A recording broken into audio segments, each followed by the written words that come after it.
Welcome, read-along members. Thank you for joining us here on the MCBCFA Play Network. Today we're going to be doing part 1 of the Death of Superman. This is from Man of Steel number 18. It's published December 1992. It's written by Louise Simonson, and the art is by John Bogdanov. So here's the cover. This was a cover that went crazy, or this issue. It has 7 printings. You can see that there are quite a few different options because of the coloring. It was all the coloring around the Superman. And then they also put it up here in Roman numerals. This is a 3rd print that I have. Couldn't let it go. Love Louise Simonson. Love the idea. Love this character. I love that look of that cover. It's obviously a first appearance of this character, therefore pushes the value of it up. So, lots of printings. Now, without further ado, let's get into this reading. It starts out really great. A sequence of panels over 6 pages, 20 to 25 panels. Loved it. It was just Doomsday thumping the side of some kind of a steel container.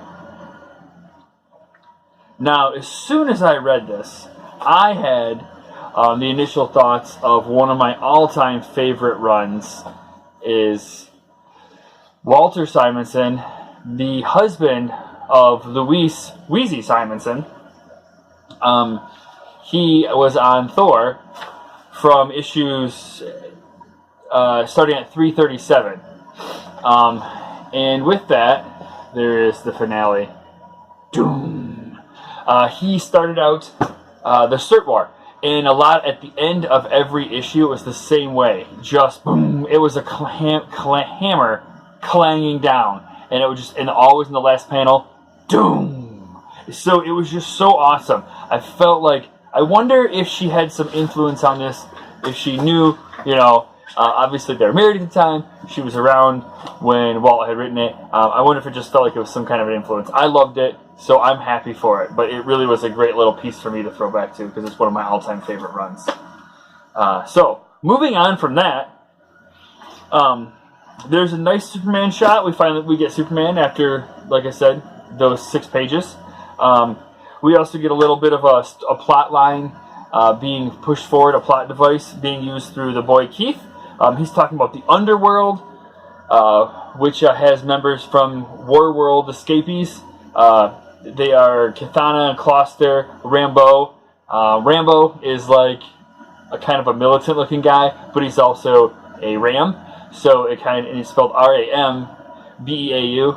And it was kind of like Rambo. It reminded me of a little bit of play on the words. I thought that was kind of cool. There's also a human member that we find in this group. Right here. This is Charlie.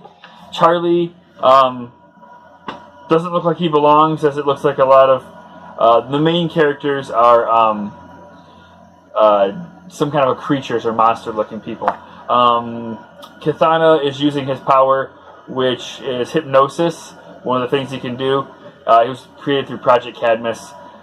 So he's using his power to kind of find some info out.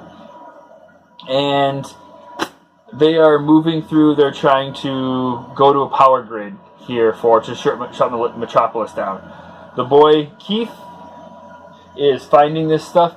He's trying to follow them because his mom is supposedly held captive by them. And he wants to find her. We then see Lois Lane getting a letter. Send Superman to the basement under the West Side Power Station. Metropolis is in danger. A friend. We have to assume that's from Keith, right? We would assume it's someone that's going to the same area. So she says, well, Clark's never going to find this when he comes in from flying, so I'm going to leave a message on his computer, and I'm taking off because I'm Lois Lane, and that's what I do. So we still have some more Doomsday here. We're seeing some wanton destruction, this time of an innocence. What's more innocent than just a small songbird? And he catches it, crushes it. Superman does exactly as Lois said. He does not check his mailbox, but he goes to his computer. That doesn't work because the Underworld, the War World escapees, they do succeed and shut the power down. Lois is then happy about this because she gets into the facility easier, but she's caught by Kloster, and we see Charlie has identified her. He knows her from where he used to go to a soup kitchen, basically. Still more destruction by Doomsday. It just appears everything that gets in his way, whether it's living, it's mobile or immobile, he just is wrecking it.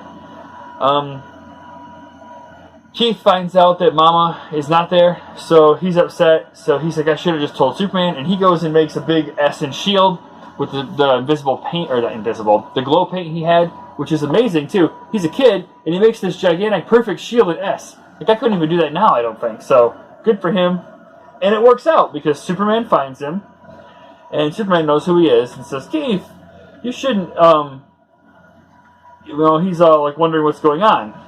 And then it flips right to the War Worlders. They're bringing their engines of destruction, their weapons of destruction to the surface with this just gigantic boring machine. So, Superman finds out that they have Lois from Keith, and he takes off. Boom! He stops the machine ASAP. They're going to throw a grenade at him. Rambo is. Superman snags it. It's diversion number 7. I love it when plans are called, named like that. Diversion number 7. I love this part that came up here. This is some great little piece here. This reminded me very much of a cartoon, almost like the Superman Adventures cartoon or something. Like this, very comical and very cartoon looking. It kind of changed the style, almost, it felt like, when this happened here. But Superman shoves the grenade in Kloster's mouth. It blows up and does the old Acme. I mean, I thought that it was Wile E. Coyote, and I was waiting to see Acme printed on that grenade. That puts Kloster down, no problem. Superman then kind of tears his way through the remaining Underworlders here, but he wants to know where Lois is at, and they're like, hey, we don't take prisoners, you know that. But Charlie's got him. Charlie's got her, so she's probably dead down in the tunnel somewhere. That upsets Superman. He takes off. Immediately finds Charlie, attacks him. Lois says, whoa, hold it up, hold it up. Charlie's actually my informant. He's put himself in great danger. Knock it off. Oh, well then, he says, well, I guess then that's okay. And he's all fine with it. And then we find out that message was actually from Charlie, because he's the informant. So, it makes more sense than the kid writing that letter to him. In the meantime, Doomsday was wrecking some more stuff. He's up on what appears to be the highway, and again, wrecking an overpass, it looks like, or a bridge, and some vehicles. Just continual destruction from this guy. Destruction, destruction, destruction. So we then see everyone's leaving. They have the War Worlders. They're going to be taken care of by the Underworlders, and they're going to take care of this problem. They said, hey, this is our problem. We kind of created it in a way, so we're going to take care of it. Flip that, and we just start seeing how strong Doomsday is. One hand behind his back, he's wrecking a semi. I mean, he's putting it down. I love this here. This is the finale, the final page. Very good. Burning, just wrecking, wreckage and flames and laughter. There's a call out from the trucker that says, hey, we got some problems here. We need some help. There's some kind of a giant creature. Oberon picks this up. Note, Oberon is a member of the Justice League America at this time. He picks the chatter up over the radio and says, hey, this sounds like a job for the Justice League. And that's where we end our issue. So, that brings us to the end of part 1. I felt like this was a really good lead-in issue. I feel like Louise Simonson has a good idea of how to write a story, structure it. I think she does a very good job of that on all the things I've read with her. So this was no different. And it had good humor. It had a great short reveal of the character. You're starting to see little bits of the power. We don't see much else of him. We don't know anything about him. But we're starting to see that he's kind of seems like he has a one-track mind. It's just destruction, destruction, destruction. I really like that. I love the hook at the start with just the pounding of the fist, breaking through, coming up from the ground, and there's the doom, kind of a little foreshadowing. I feel like this was a really good start to the series, and I would definitely come back and read more. So I give this a 4 out of 5 for my call on it. So, good start, and we will see you back here for issue number 2, or part 2, which is Justice League America number 69. Alright, thanks for hanging around. Go ahead and hit that subscribe button, and keep waiting for more. The Death of Superman is coming.